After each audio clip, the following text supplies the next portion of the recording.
And if you have a question for our author and the Q&A, but do not want to appear on camera and be recorded, it's very easy. All you have to do is type your question in the chat box. And anyone that is actually speaking isn't highlighted in the yellow, and they're the ones that are going to get recorded. If you don't mind being recorded and you would like to answer a question on camera, feel free to send Rachel or I a chat and a message, and we'll be happy to unmute you. Yes, but only as long as you stay muted, you will not be part of the video, you will not be recorded, you will stay anonymous forever, and just use the chat. I think that David is going to now go ahead and introduce our guest authors this evening. I am. I'm very excited about tonight, but one quick note also from Northshire. We are big fans of all of you and we love our community. And we're here to ask you a little bit of help. And that is, if you too love your independent bookstore, please shop early, shop local. That is the key this COVID time, to shop early to keep the stresses down in Black Friday and the holiday season and all of that. But anyway, now I am very excited to introduce, it's my great pleasure to introduce P.J. O'Rourke, America's leading satirist and the world's most quoted living humorist. P.J. O'Rourke has written 19 books on subjects as diverse as politics and cars and etiquette and economics. Parliament of Horrors and Give War a Chance both reached #1 on the New York Times bestseller list. He is a contributing editor at the Weekly Standard.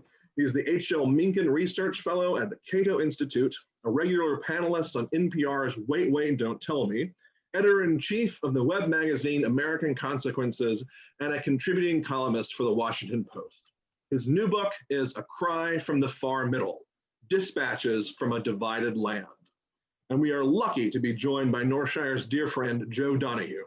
Joe is the Vice President of News and Programming for WAMC. He is best known for his continuing work as a talk show host and interviewer and his daily award-winning roundtable program. His guests have included 7 presidents, the Dalai Lama, Arthur Miller, Stephen King, Maya Angelou, and others. Joe has been honored with over 50 national and local awards for his interviewing achievements. Please welcome to Northshire Live, Joe Donahue and P.J. O'Rourke. Hello all. Thank you very much. Hi, PJ. How are you? I'm well, Joe, and you? I'm very well. Thank you very much. It's very nice to have you here, and thank you so much for doing this and supporting local bookstores, and especially Northshire. It's very nice to speak to you again. Glad to be here.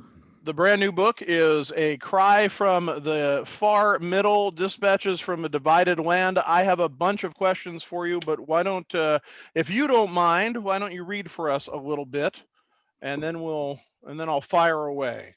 All right, I shall do so. So, what this country needs is fewer people who know what this country needs. We would be better off, in my opinion, without so many opinions, especially without so many political opinions, including my own. Our nation faces a multitude of problems, but no politician has the guts to say, I don't know what to do about them. It's a multitude of difficult, puzzling, abstruse problems, and no politician even has the guts to say, I don't know what abstruse means. Our economy has been upended by technological changes that make the Industrial Revolution look like James Watt putting a bigger tea kettle on the stove. Our second Gilded Age, with its golden pathways across the ether, has proven itself to be a gold brick when it comes to crumbling roads, rackety public transit, decaying bridges, corroding water pipes, and collapsing sewers. A soaring economy has left shocking deprivation in the midst of ridiculous luxury. A click on a website can now get you anything except the way. Meanwhile, we're undergoing social changes so swift and profound that they'd send even the best cultural anthropologist fleeing. Margaret Mead would be hiding out in Samoa, hoping like heck to study something as relatively uncomplicated as teenagers. The tic-tac-toe of Cold War diplomacy has given way to the foreign policy conundrums of tri-dimensional chess, like Captain Kirk and Mr. Spock played on the Starship Enterprise, except the pawns have nukes. Transformations in healthcare have turned the historically cheapest part of being alive, dying, into something so expensive that many people can't afford to do it. And surviving Americans are left trying to weigh the balance between having a life worth living and a planet that can support life. Yet, America's political ideologies, of which we currently have three, left, right, and insane, with a considerable overlap between the third and the other two, these ideologies claim to have all the answers. This can't be true. We need to bring the wishy and the washy back together, along with the namby and the pamby, the milk and the toast. If we do that, America can have a mild, calm, milquetoast atmosphere in Washington where issues are thoroughly examined and politely debated, and where maybe occasionally, anything could happen, a wise thought is had. We may be on different sides of the fence, but let's make that fence top wider and better padded and then go sit on it. I may be of conservative ilk, you may be of liberal stripe, but this doesn't keep us from having friendly discussions. Should the government be laissez, or should the government be fair? We're all in favor of peace, but when the wolf shall dwell with the lamb and the leopard shall lie down with the kid, how often are we going to have to replace those sheep and goats? Does Medicare for all mean that young people have to wear trifocals and Depends and trade their bicycles for portable folding walkers? If political campaigns are funded by taxpayer dollars, do taxpayers have 90 days to return politicians for a full refund? Will those politicians still have to be in their original packaging? That is what my book was meant to be about. Then, while the book was being edited and typeset, somebody ate an undercooked bat in a Wuhan wet market. Panic and pandemic ensued. The nation was brought to a stay-at-home standstill. It's like being 16 again, a friend of mine said. Gas is cheap and I'm grounded. Then, with everyone cooped up, going crazy and going broke, some fuss budget with a loose mutt in Central Park calls 9/11. There's an African-American man threatening my life. After she'd been admonished by a Harvard-educated birdwatcher, who, if video is anything to go by, is the very picture of a Harvard-educated birdwatcher.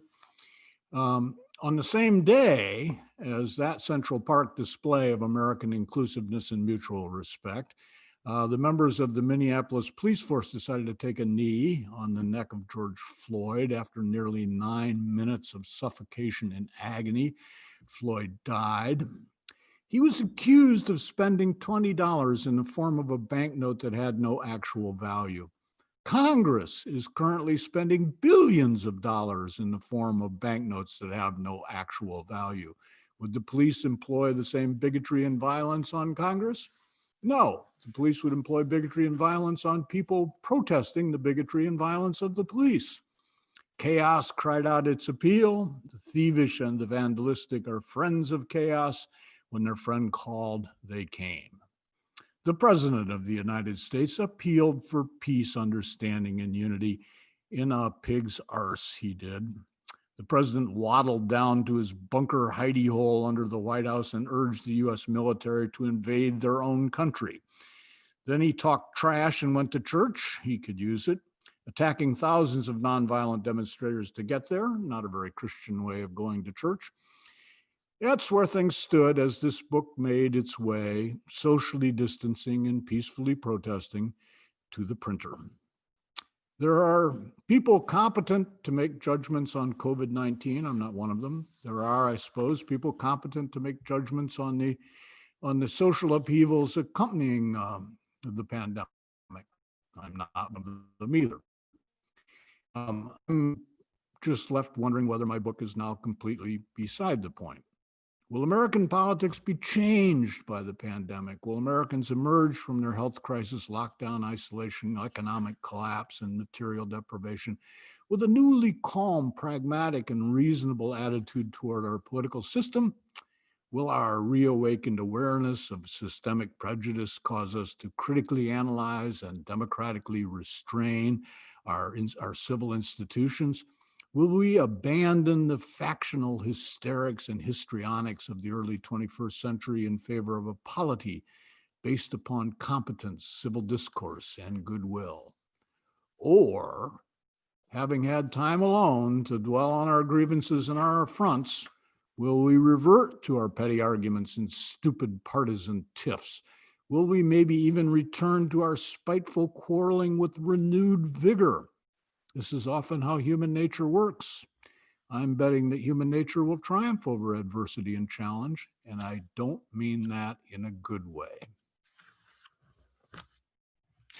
Oh, that's great. It must be, first of all, just a couple of comments. I know I'm in good hands with a PJ O'Rourke book when in the first page you make a James Watt reference. That's fantastic. And I assume you mean the Scottish inventor and not the former Secretary of Interior under Ronald Reagan. Yes, yes I do. To which I believe it was Johnny Carson who said that James Watt's idea of a wilderness area was a parking lot without lines. So what is it you write a book that is, sure, it's timely, and then as you say in just a second we're shut down, and then you, as you just read, you wonder if it's beside the point, but here we are, and all of the things you just mentioned are all raging questions that we hope will have some finality and maybe some answers to in 15 days, but who the hell knows? Right. Yeah, they do come around again. I hope people are having some good sense this time out. I'm very conservative libertarian at any rate. But nonetheless, I think this little experiment with having a circus clown run the country, I think we've had our fun. I think this has run its course. I think that we should. I happen to believe that Joe Biden is wrong about a lot of things. I disagree with him about a lot of things, but he's wrong within the normal parameters. And I'm all for a return to normal parameters, even if they're the normal parameters of, we can work it out. When you think about just where we are when it comes to the virus, and that a third of us, we've made it political, a third of us are refusing to wear masks. This all just seems insane. We're living in a world where, so for you as a humorist and as a satirist, I don't know. So if someone told you that the person who was in charge of the pandemic put up a statement on Twitter today and it was taken down by Twitter saying it was false, like you can't, I don't know, how do you How process? can you make this stuff up? Yeah, Yes. how do you process that? Events have got. I was having a conversation with my good friend Christopher Buckley. Yes. Who just wrote a very good novel satirizing Trump. And I said, Chris, how'd you do it? And he said, yeah, it was very hard to stay out front of that one. I mean, one of the main tools of satire or of any kind of humor, of course, is exaggeration. And it's really kind of impossible to exaggerate. In fact, Chris couldn't exaggerate the behavior of the president. He had to exaggerate the sort of sad loyalty that certain lower level people in the president's orbit, presumably have to him. And so that was his technique. Yeah, it's rough staying in front of this wave.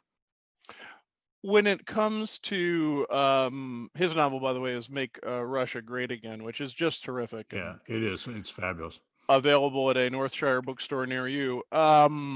When you start a project like this book, A Cry from the Middle, where were you as far as, okay, this is what I want to address, this is what's going on that I want to take a look at? Actually, it didn't happen that way. I do sometimes write books that, where I have a plan for the book, But this book really came about when I saw what I had been writing for the past 4 years about the condition of American politics. And I thought, gee, I keep returning to the same sort of set of subjects of this division that in my mind, a silly and trivial division in our country, and our sort of overreaction to that division. I mean, people keep telling me, "Oh, America is so divided. America's so divided. America's never been this divided." And I say, "Well, I'm a child of the 60s. Not only do I remember when America was this divided, more than this divided, far worse riots, far bigger demonstrations, much more torn asunder, nastier arguments at the dinner table, take it down to that. Not only do I remember that, but my own small way, caused it, or did my best to do so, And then forget the 1960s. What about the 1860s? I mean, bad as things are at the moment, I don't see Fort Sumter taking any incoming. So have we been this divided before? Yes, indeed, we have. And maybe it's time to chill a little bit about it and do what we can to. But it seems worse, doesn't it? I mean, because we're living through it. Yeah, whatever you're Yeah. living through always seems worse. I mean, it's like the it's the old adage of humor is that comedy is you falling down a manhole. Tragedy is me cutting my finger with a paring knife. Yes, it's always worse at the moment that you're living through it. And a pandemic and everything, and it seems as though because I just don't remember in my lifetime saying as many times during a day the following sentences, just with things being the way they are. Yes, it does seem to be layered on a bit heavily at the moment, though probably anybody who went through the Blitz in London would tell us that Absolutely. we're in high cotton and that we're living the life of Riley and that everything is wonderful. You write a great chapter in the book, Patriotism versus Nationalism. Tell us a little bit about the differences. Well, it's something that George Orwell actually pointed out first. He said, patriotism is natural to anybody. Everybody loves their home, or they ought to. I mean, I suppose there are people who don't love their homes, but I mean, everybody loves where they come from and is loyal to, and kind of thinks of where they come from, where they come from geographically and where they come from socioeconomically as being the good place, the best place. People are really, a little nicer, a little more this, a little more that, than other people. Everybody loves home. There would be no such thing as nostalgia or homesickness without that love. But that love of home is very different from wanting home to conquer the world or insisting that the whole world live like you live at home. I mean, I'm from Ohio, and I am a loyal Buckeye, round on the ends and high in the middle. I consider an Ohio State loss to Michigan to be, a tragedy of great proportions. I love the beaches of Lake Erie, muddy and silty though they may be, and the lake itself, perhaps not the cleanest lake in the entire world. But I love it, and but that doesn't mean I want to invade Michigan, or even Indiana, and as you don't want to invade them. You don't want to take their governor hostage or anything like that. No, and I don't want to. I know I don't want to do that, and I don't want to force Michiganders to go on a family vacation visiting the presidents of all 5 presidents, the homesteads of all 5 presidents that were born in Ohio. The Harding Memorial. I'm not going to drag people there. And nationalism is an attitude that is far more transgressive. You right after that chapter, you write about, because you're talking about George Orwell, and you write about rereading 1984. Where was that book in sort of your memory bank, and what was it like to revisit it? Well, it's an interesting experience. I suggest that any person who likes the works of Orwell, or any person who likes to think, read that book at least 3 times in your life, because this is what happened to me. I first read it as a high school Republican teenager from Ohio, born and raised in a rock rib Republican household. My I'm ethnically Republican. I can't help it. I mean, my grandmother my grandmother was such a ferocious Republican, that she was furious at Roosevelt, not Franklin. She was furious at Teddy because he split the party in 1908 and allowed that Confederate Wilson to be elected president. She was still angry about that. Anyway, so I read it as a little Republican teenager, and I thought, well, that's what the commies are trying to do to the world. Then I read it again in my early 20s or so, when I had become a communist myself, temporarily, as it turned out. But at any rate, I read the book and I thought, that's what America, spelled with 3 Ks, is trying to do. That's what the man is trying to do. And then I read it as a grown-up, and I realized that not only was this book a book about dictatorships of all types and kinds, and a prescient book about the nature of totalitarianism in general, but it was also accidentally a prescient book about the world of social media and the internet and all its all its lies and all its empty promises. The real trick of the thing that really disturbed me, was I realized we're doing this to ourselves. That telescreen that watches Winston Smith, and he watches it and it watches back. We're going out and buying them and filling our homes with the things, with laptops and desktops and iPods and iPads and smartphones. I mean, what's so smart about that phone? That phone seems a little too smart to me. Mine has been in my cufflink drawer since the beginning of the pandemic. I'm not having the thing watch me. You have a cufflink drawer, do you? I do have a cufflink drawer. I'm an old-fashioned guy. I do have a cufflink drawer. So as you write, whose bright idea was it to make sure that every idiot in the world was in touch with every other idiot? Yes, that's my take on the internet. No matter how wrong you are, with a click of a finger, you can find a large, enthusiastic group of people who are even wronger. And you can find them. One of the things I truly hate about social media is that, this is not we've never been a united country. We're not united. America is not united by ties of blood and ethnicity. We're barely united by a common language. We don't all come from the same place, have the same background. We certainly don't all have the same religions. People, came here as, some people came to America because it was a land scam. Some people came here as religious fanatics, hoping to set up their own little utopian fanaticism. Lots of people were forced here by prejudice, bigotry, poverty.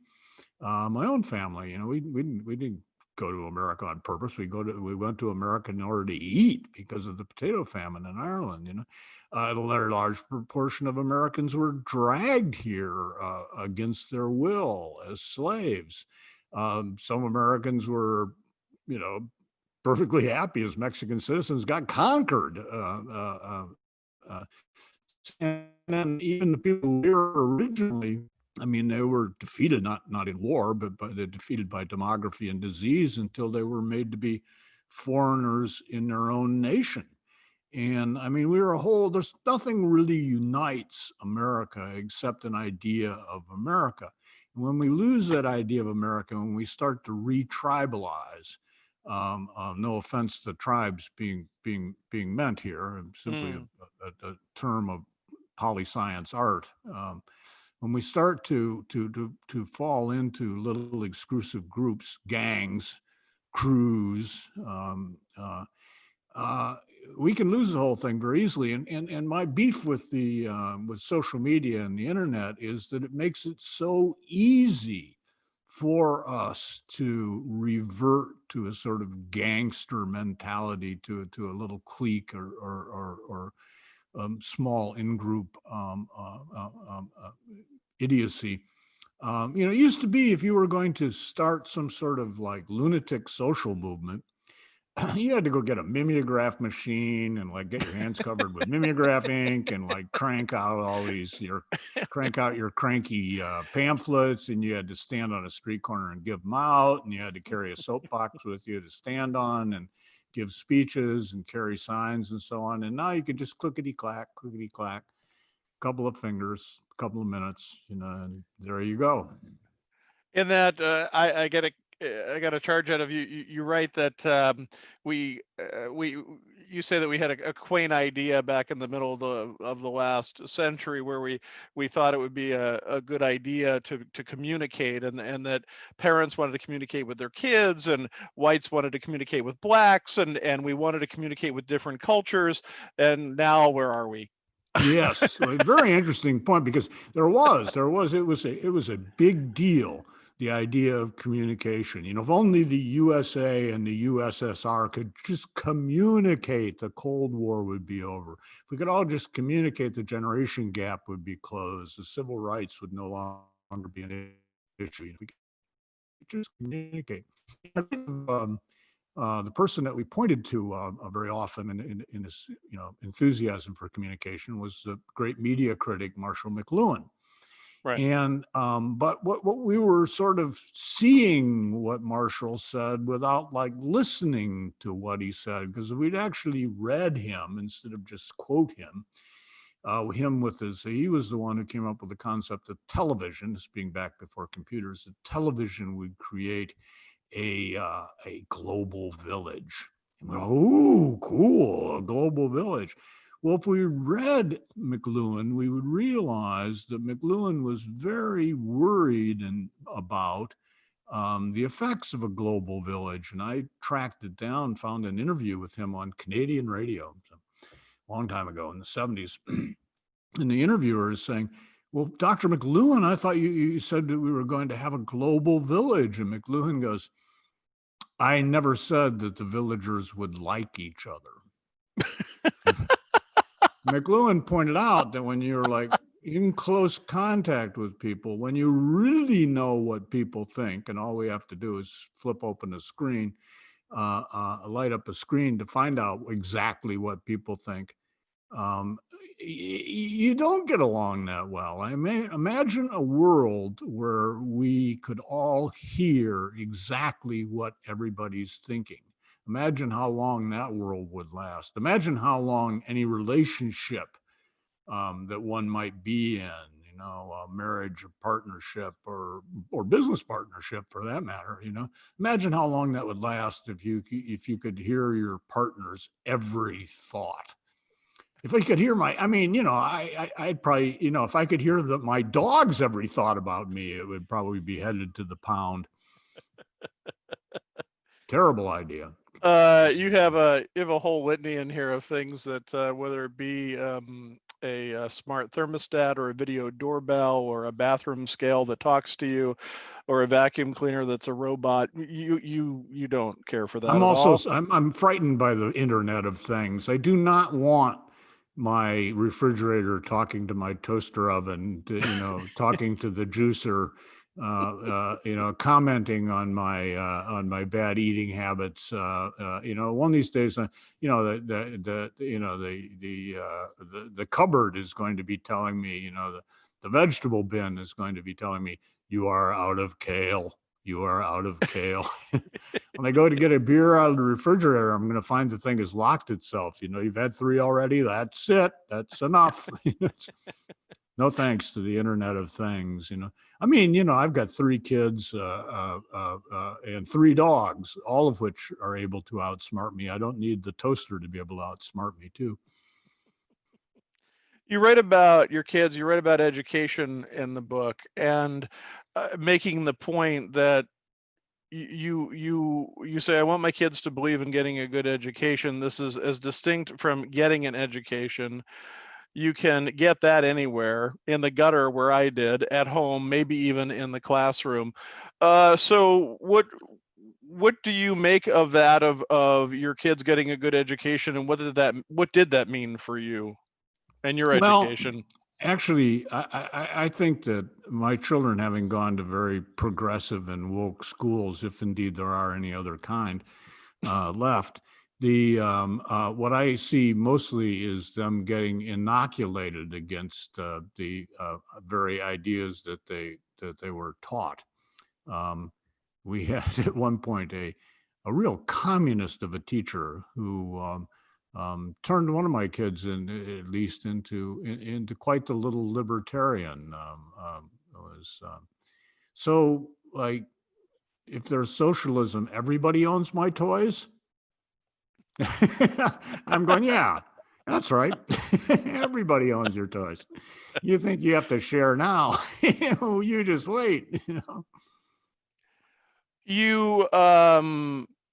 I'm curious as to when you set out, what was the career goal? What did you want to achieve? Oh my! Well, I was going to be an incomprehensible poet. One of those poets, that really needed a big, thick Cliff's Notes, to figure out. Or, failing that, I was going to be like a novelist, so modern, so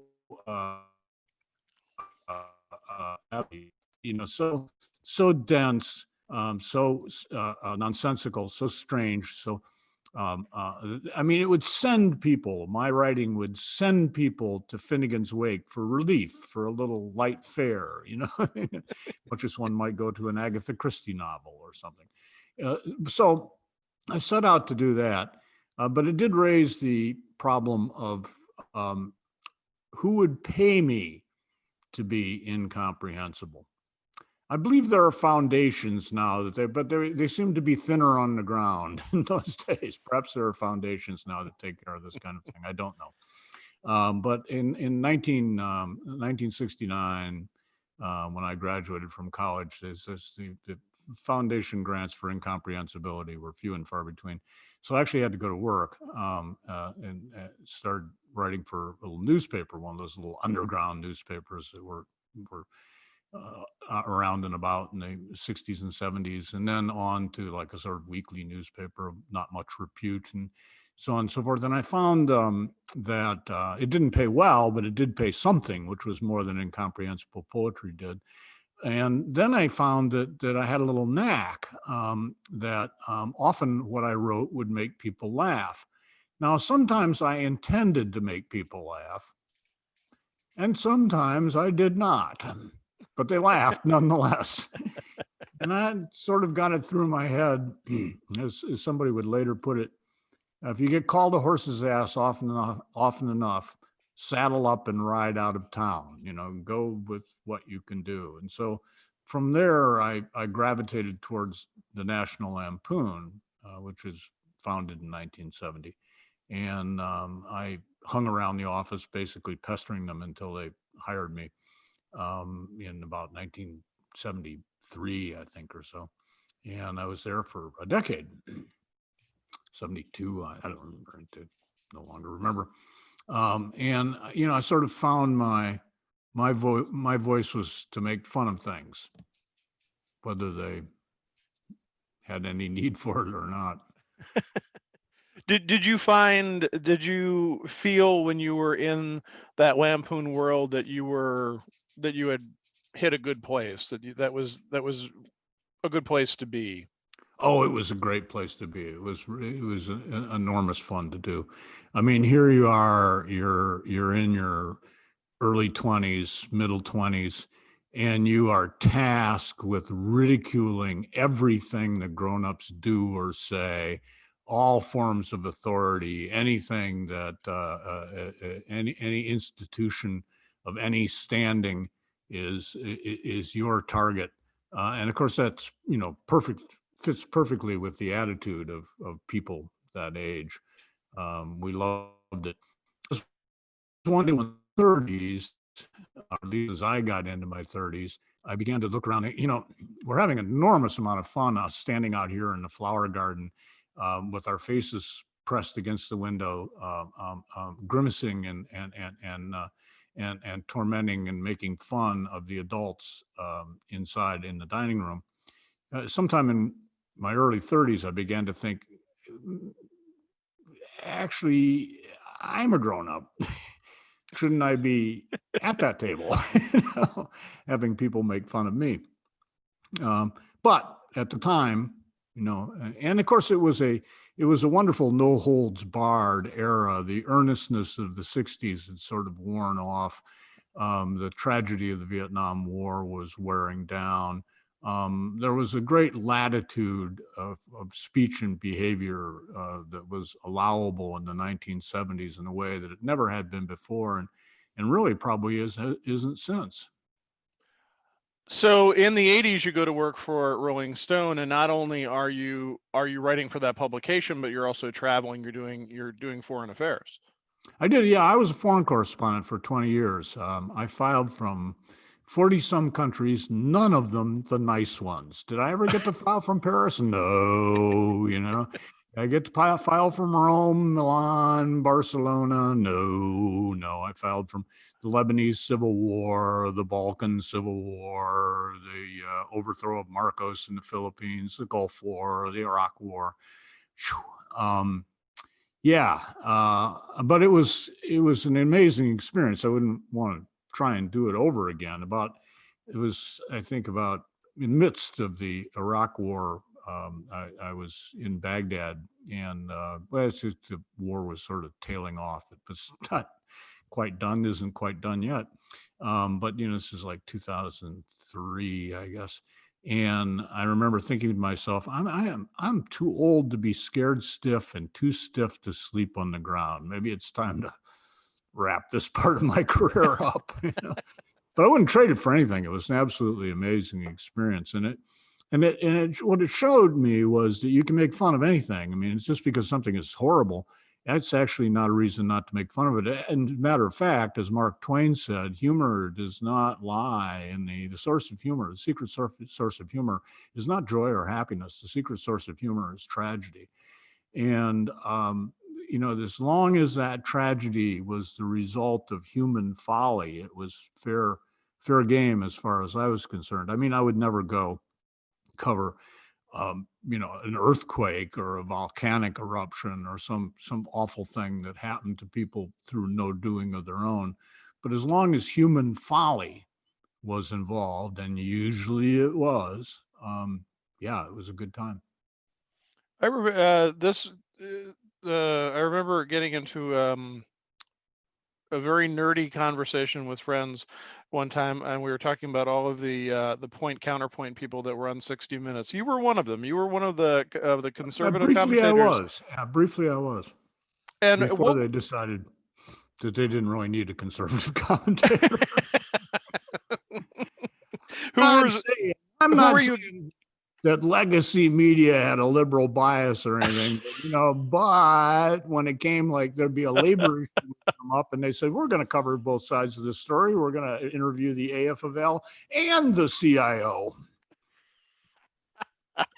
So who were you usually pitted against? Molly Ivins. That was. Now I do remember that. Yeah, she was a wonderful woman. A wonderful woman, a wonderful writer, a wonderful journalist. Yeah, and a great good friend, too, as a matter of fact. It was very sad when she died.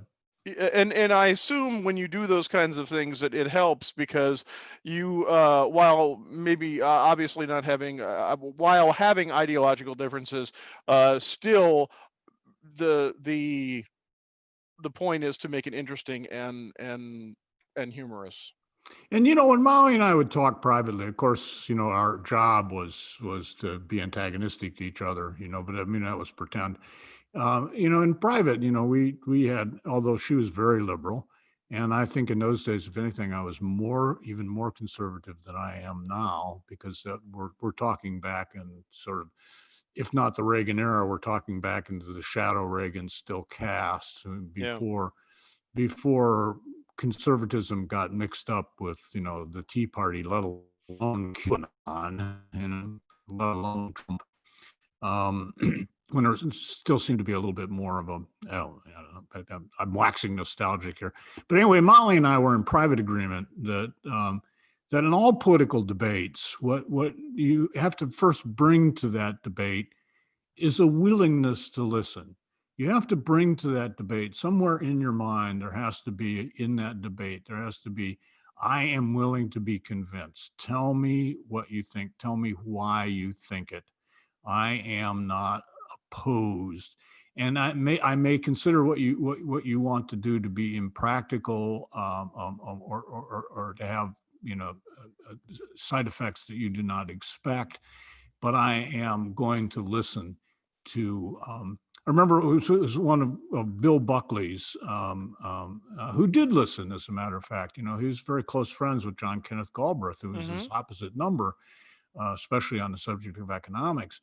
And one of Buckley's posts was always, "That's a very nice idea."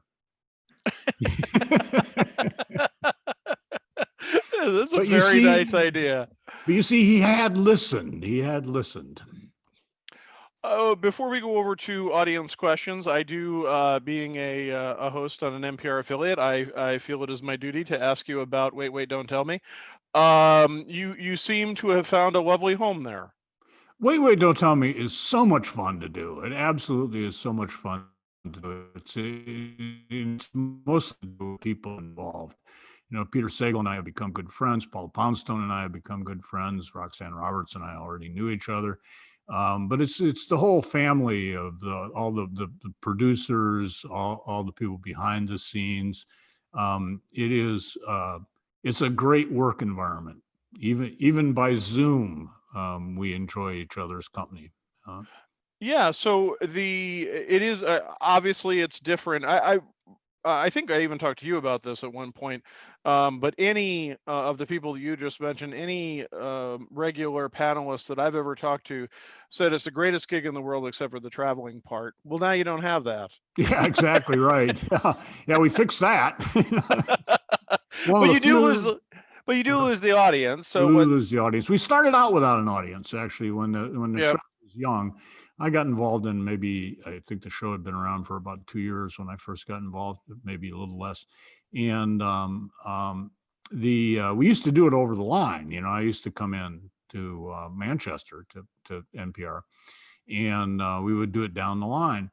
And that was tough because we couldn't even see each other. So, we had to sort of use voice clues, like to do that without stepping on each other, and we'd have to do retakes all the time. I'm sorry, Paula was talking when you said you're going to have to make that clever remark again. And of course, a clever remark the second time is never quite as clever as the first. There was no response. I mean, it was just, we're all to one degree or another professionally funny, and the professionally funny person's reaction to somebody saying something funny is to say, "That's good. That's very good." Yeah. And what they're thinking is, I'm going to steal that. Let's see where I can use that. Yeah. All right. Well, let us, Rachel, do we want to go to questions? Absolutely.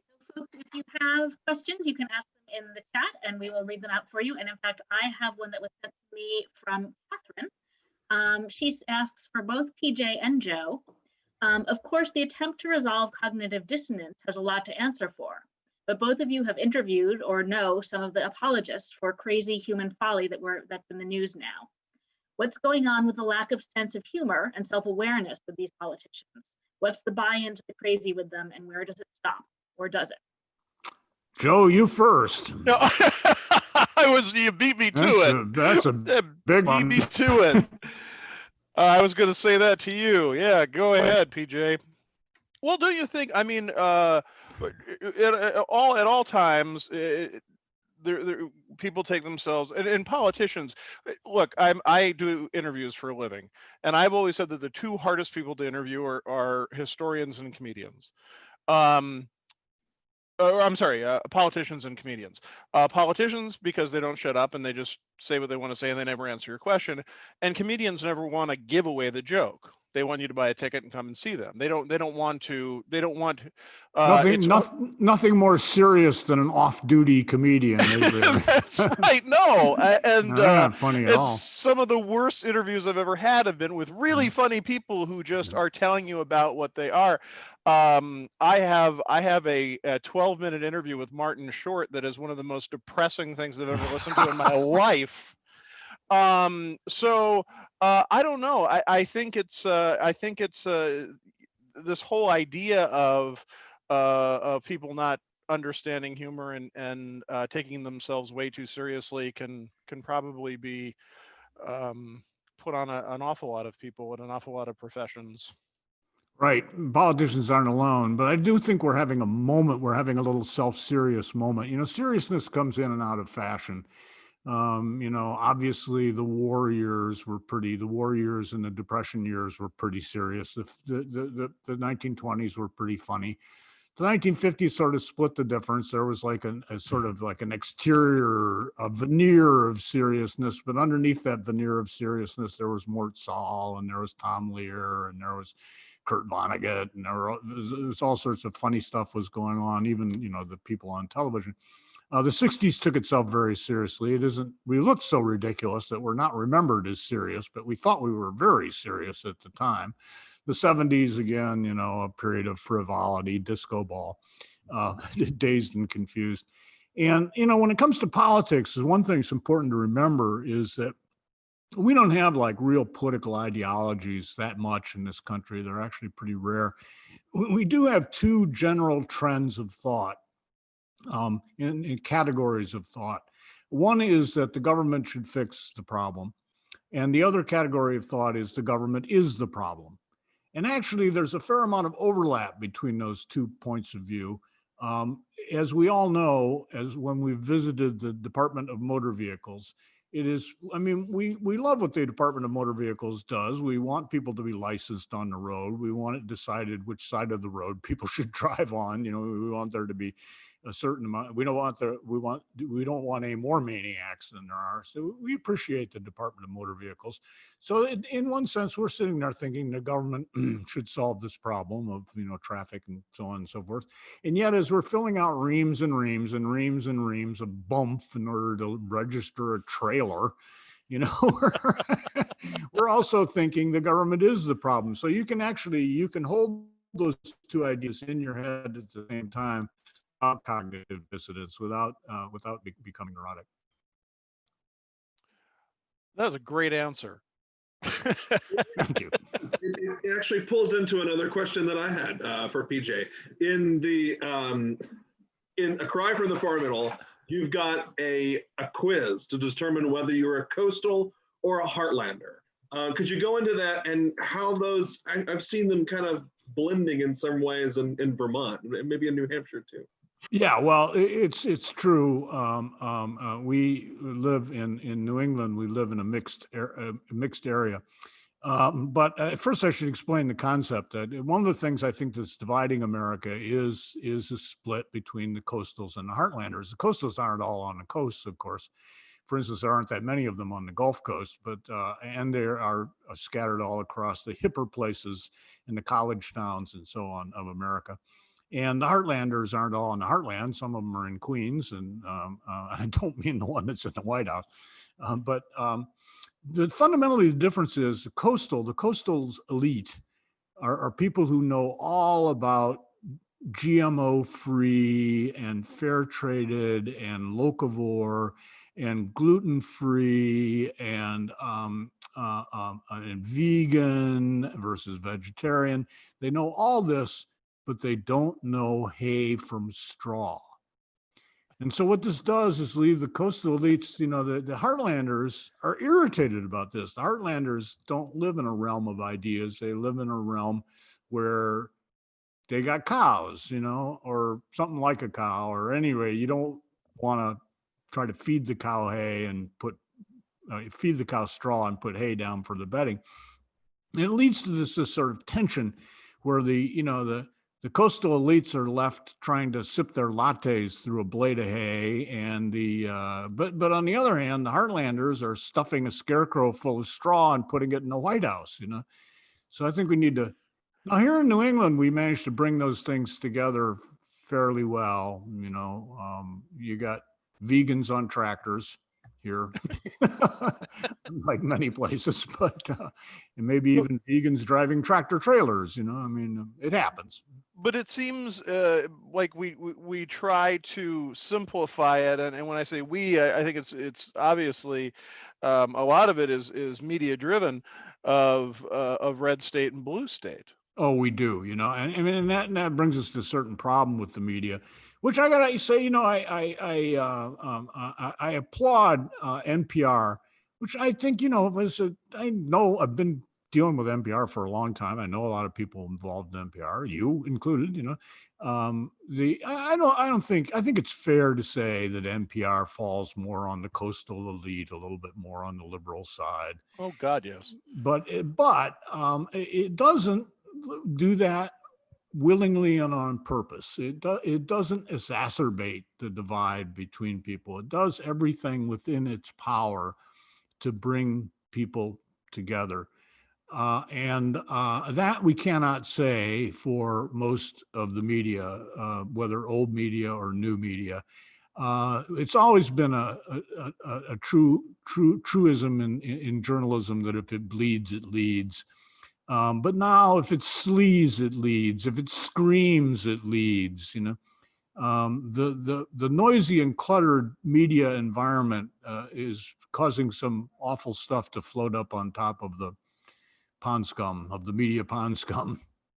But the divisions you were talking about of not divisions, but of the differences between New England and where you are and what you see, what is that like in your home state, which we consider in media ease to be a swing state? A swing state, Ohio. Yeah, Ohio's got all that. One of the reasons that I was a kind of a fan of John Kasich is that he had been governor of Ohio, and Ohio has got like all of America's problems in an unfashionable place. It's got labor management issues, it's got race relation issues, it's got its opioid problem in certain areas. It's got its like new boom in places like Columbus. It's got its old Rust Belt. It's got like all of the divisions of America packed into one place. And he just barely, and it's pretty evenly divided, Republican, Democrat. Kasich, in his first term in governor, just squeaked in. He was elected by a very thin margin, but he was reelected by a landslide. He did a lot of good bringing people together in Ohio. He did a lot of good to Ohio's budget and then Ohio's economy, and he managed to do it all without making too many people too angry. Not an easy trick. That kind of politician they're few and far between. And governorship is, good training ground for presidency also. All right. Any other questions, Rachel? We don't have any other questions from the audience, but I would love to jump in with one, Sure. if I may, which is, what do you turn to when you want something to make you laugh? Oh, yeah. What do I turn to? Well, I turn to Christopher Buckley.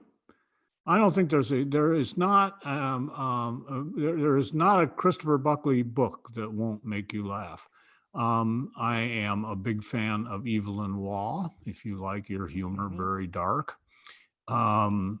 I am this way, that way about Mark Twain. Later Twain writings, I don't stir me much, but I can go back to two very different books, Tom Sawyer and Huck Finn, often shelved together, but two radically different books in tone, both of which I get tremendous enjoyment out of. The whole roundtable group The old actions are slightly out of style. The Robert Benchleys, the S.J. Perlmans, the Dorothy Parkers from the 20s and the 30s. I like them a lot. Does you were mentioning Christopher Buckley? I think that Thank You for Smoking was one of the best humor novels I've ever read. Giving me my cue to the one good thing, the one good thing about the pandemic is I can smoke in public. Light up, PJ. For the first time in about 40 years. Yeah, Thank You for Smoking is a masterpiece. And if anybody is watching, listening, and if you've only seen the movie, read the book too. They're different. They're both excellent. The movie is absolutely wonderful. Chris was pleased with the movie, and the book, but they are different. The book is a little gives you a little bit more sort of inside scoop on how lobbyists. Chris really did his homework. He spent a lot of time with lobbyists. Lobbyists, incidentally, are not like the horrible, evil people that they're. Well, some of them are, but they're not by any means the horrible people that they're universally portrayed as. I have a good friend who's a lobbyist for a section of the convenience store industry, and he said, his whole job is to make sure when Congress is passing regulations that, he's really focused on the sort of mom and pop convenience stores. And he said, when they post these like food regulations, that you have to list every single possible ingredient in everything that you serve. He said, this like is hell on a hot dog stand. If you have to fully inform each, and who wants to know what's in a hot dog anyway? No, thank you. Sorry. No, we do have one more audience question that came in to me in the chat, and then we're actually close to out of time. So this might take us close to the end. Dan asks, going back to your old days at National Lampoon, what are your memories of John Hughes? Oh, John Hughes was not only a very close friend and deeply missed, but he was the best guy to work with ever. You would no more like give John an assignment, and like you'd turn your back to like refill the coffee machine, and John was done. He was the most productive person I have ever encountered in my entire life. He used to say, he couldn't tell anybody in Hollywood how long it took him to write his movies because it took a week. And by that, he meant a work week because he was a devoted family man. And he's quite strict about taking the weekends off. It was Monday through Friday, he'd write a movie.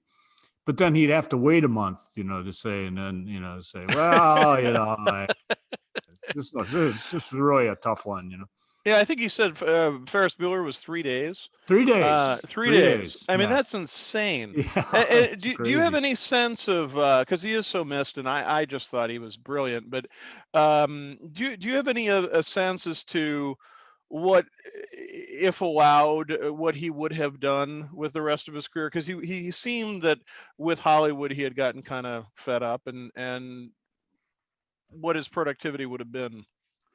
I think that John was working himself up to do some independent movies, is what I think. He was always a little cagey about his plans, more probably because he didn't know what they were than any kind of secretiveness. It was like he was the youngest vice president ever at whatever the big advertising agency in Chicago is, which is skipping my mind. But anyway, he was their youngest VP. He had come up with that wonderful commercial for a razor where the guy is rubbing the credit card against his beard, Right. He came up with that as he was sitting in his office rubbing his credit card stubble because he hadn't shaved that morning. And anyway, I called up John when I took over the National Lampoon at the end of 1977. My first phone call was to John, who was already a contributing editor, and I'd worked with on a number of projects. I called up John Chicago and I said, John, I can pay you less. And he said, you're on. Well, who could resist that? Resist that offer. Yeah. Well, your new book is A Cry from the Middle, Dispatches from a Divided Land, and it's published by the lovely folks at Atlantic and Grove Atlantic. PJ O'Rourke, what a pleasure. It's always great to speak with you. Thank you. It's always good because it's fun to talk to you. I'm glad to be here, Joe. Thank This you is very terrific, much. Mike. Thank you, Northshire. So much. Completely appreciated. Thank you, Thank both you. of you, and thank you, audience, for being here. This was another lovely evening, Yep. and hopefully we'll see you all again real soon. Be Thanks so much, well. everybody. Thank Have a you. good night. Bye-bye. Bye-bye.